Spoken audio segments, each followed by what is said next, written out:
Paul Kagame must know that it is not good for him as the head of the state to continue disrespecting people of Congo and misleading Africans with lies. This war, this fighting that has been going on from its inception was caused by DRC, not by Rwanda. These same people who are fighting, right, for their rights, didn't come from here. There is no smoke without fire, and there is no way that everyone will point their fingers on Paul Kagame of his involvement on what is happening in DR Congo without him having a hand on it. Unfortunately, Paul Kagame was supposed to come clean hands. Here he comes and he ends up exposing all his lies about what he has been doing in DR Congo, and we are going to explain everything in details for you. But before we get to dive through this conversation, I'm first inviting you to have listened very careful to this interview of Paul Kagame that he had given on the CNN. Have listened to what Paul Kagame have to say, then I'll be back with more analysis. This war, this fighting that has been going on from its inception was caused by DRC, not by Rwanda. These same people who are fighting, right, for their rights, didn't come from here. So let me ask this directly, Mr. President. Today, on the 3rd of February, does Rwanda currently have any troops at all in Eastern DRC? I don't know. You're the commander-in-chief. Yeah, there are many things I don't know.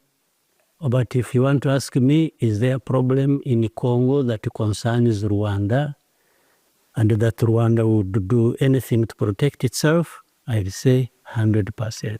Does this risk a war in the region? I don't know. I don't think anybody is interested in war. I even don't think Tshisekedi is interested in war himself. But he has been encouraged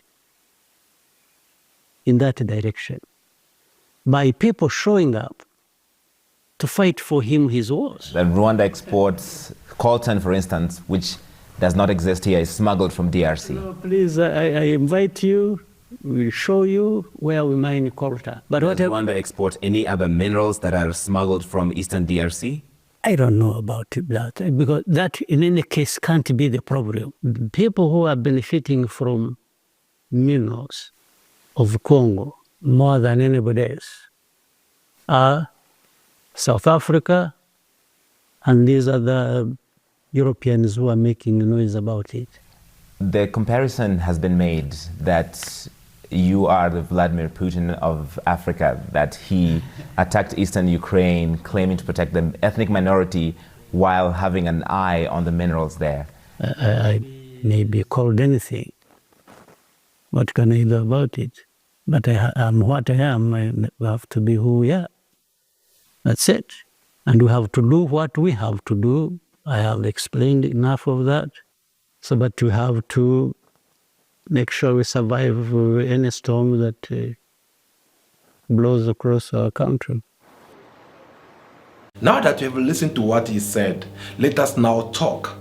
Well, in the beginning of this interview, Paul Kagame is accusing Congo and saying that they are the one who have started this war. Is that true? No. Why? Because we all know what happened in 1994. The genocide which took place between the Tutsi and the Hutus. We all know what was the outcome of Hutus who had to flee Rwanda and went all the way to DR Congo.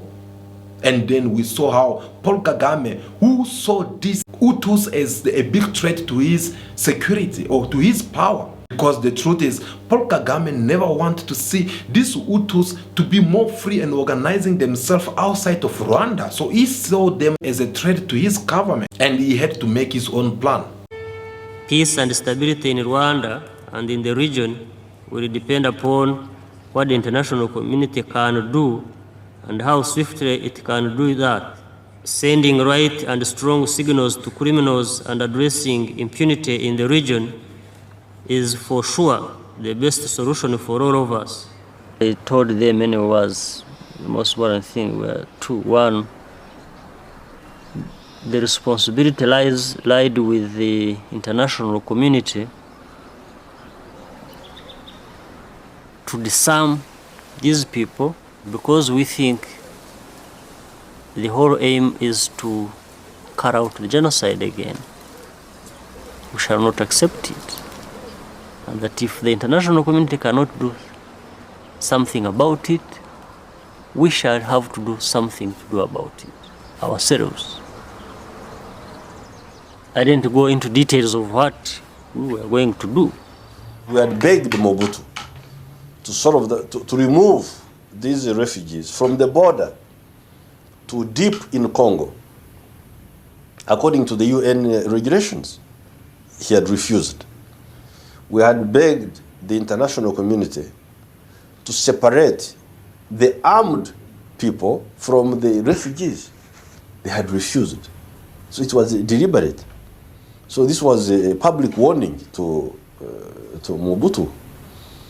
And I said that if the reaction is started new trouble, who would provide the solution, not themselves.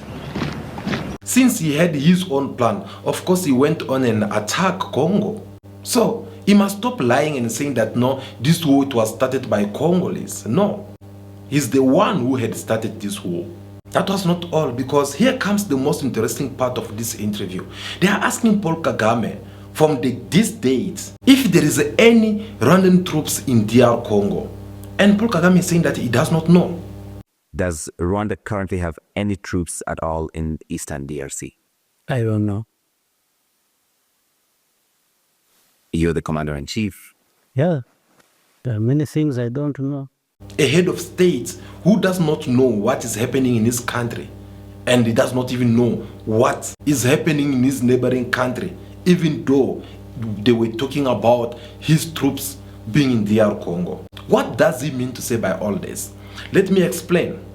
The problem is that Paul Kagame is just like someone who entered in a river and they are expecting to come out from that river dry, because all the reports, everyone, they could see the evidence which no one can make it, but the evidence of showing the presence of Rwandan troops in Congo. Yet Paul Kagame, you have to deny. Why? Because he knows very well that once he accepts that, once he admits, well, he knows there is outcome for him crossing his border to go and attack another sovereign country. So here, Paul Kagame actually is playing the game of a cheating man whom is being caught by his wife or his girlfriend with all the evidence, but he continues denying, because he knows very well that once I accept that, yes, well, things won't look good for me. And that's the game which Paul Kagame is trying to play here. Does this risk a war in the region? I don't know. I don't think anybody is interested in war. I even don't think Tshisekedi is interested in war himself. But he has been encouraged in that direction by people showing up to fight for him his war. Paul Kagame seems to not know anything.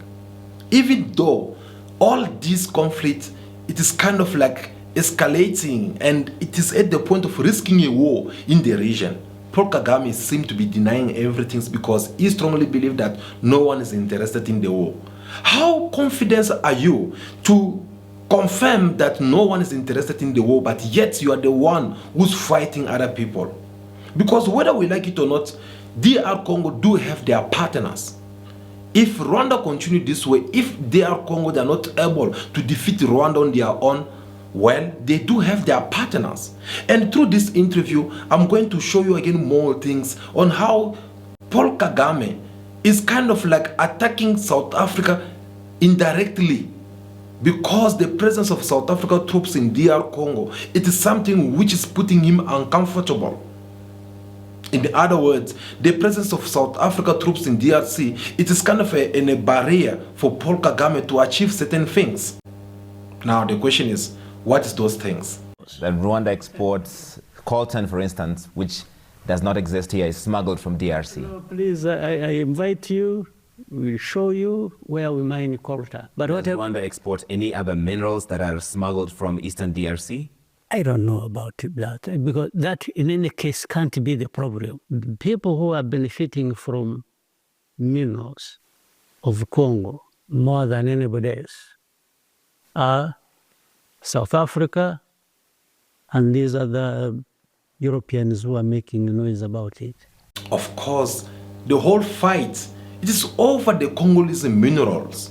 And through this interview, Paul Kagame he has made it even more clear that we are not in Congo not to be after these Hutus who had committed genocide in Rwanda, but we are over them already. We are here to steal Congolese minerals, and whoever who comes and try to stand on our way will be considered as our enemies. Whoever who will come and try to stop us from stealing from Congolese minerals, well, that person will consider them as our enemies, because Paul Kagame, he gets to deny that is not stealing from Congolese minerals. But when they ask him a question on how Rwanda they've been producing certain kind of minerals which they don't even have it, he keep on saying that no, I am inviting you to come with your cameras, walk around, you'll see different minings which we get to produce all these minerals. Yes, I totally agree with you, Mr. President. There is a certain kind of minerals or minings in Rwanda, but not compared to the one that Congo have. Because according to the world reports, now Rwanda is like #1 producer of cobalt and gold and so on, different minerals, which Congo, the country which we all know that they are more powerful when it comes to these minerals, actually they are #1 in the world. They are nowhere to be found. That does not make sense. And every time when Congolese government they try to take control of their minerals, Rwanda always drop. It does not match. It does not make sense. Why? Because if you are the producer of these minerals, there is no way that there will come a time whereby you are nowhere to be found in the world classes. And that is something Paul Kagame had to come and reveal the whole entire truth. Because when they ask me a question, this same question concerning the Congolese minerals, he jumped. He refused for that to assume that kind of accusations or allegations, and then he went and started accusing South Africa, saying that if there is a country which is benefiting from all this, which is benefiting from Congolese mineral, that would be South Africa. Why is he saying that? This took us back to the square one, where I said that Kagame is considering everyone who's standing with Congo as their enemy, because these people will become as a blockage to him, and they will stop him from not doing whatsoever he's been doing in Congo. Kagame today is now focused on South Africa with President Ramaphosa's presence in DR Congo. He's finding it as a big problem for him, because he's now kind of like believing that no, if I don't do something about it, these people will continue to take me out small by small, and at the end of the day I'll find myself isolated. So now, for the fact that South Africa they are in the partnership with the government of Kinshasa, so that become a serious problem for Paul Kagame. And that's the reason why you guys also recently is kind of like telling South African that no, we are ready, or if you guys want us to fight, we're gonna fight, we're gonna do this, we're gonna do that, because he knows very well that the presence of South Africa in Congo, it is something which will distract him and is not going to be able to achieve with his mission. So, Mr. Kagame, he thought he was clever in this interview by trying to deny all the allegations, by trying to give different excuses, by trying to explain a lot, but he ended up making a very big mistake by revealing the whole entire truth, that actually, you guys are not lying. Yes, it is true. I'm the mastermind behind these M23 rebel groups. I'm the one who sponsor them. I'm the one who do all this so that I can have a cut from the Congolese minerals. And then these are just my people are at my service. Like I always ask you guys every time, do you have any idea where these rebels usually get their guns? That's another question. Because you see, look at rebellions, they are well equipment. And you ask yourself, who's selling them all this gun if it is not another nations which have to buy gun in illegal ways and give it to them? If we have to go in the companies which organize, sell all these fighting weapons, and we check the name of Rwanda, we say, for example, how many guns did Rwanda bought from these organizations? And they say that no, Rwanda they bought this much. Okay, let us go now back in Rwanda. Rwanda, can you show us all the guns that you bought from this company? Do you think they do have all those numbers? They won't have it. Why? Because they're buying in these guns and different weapons.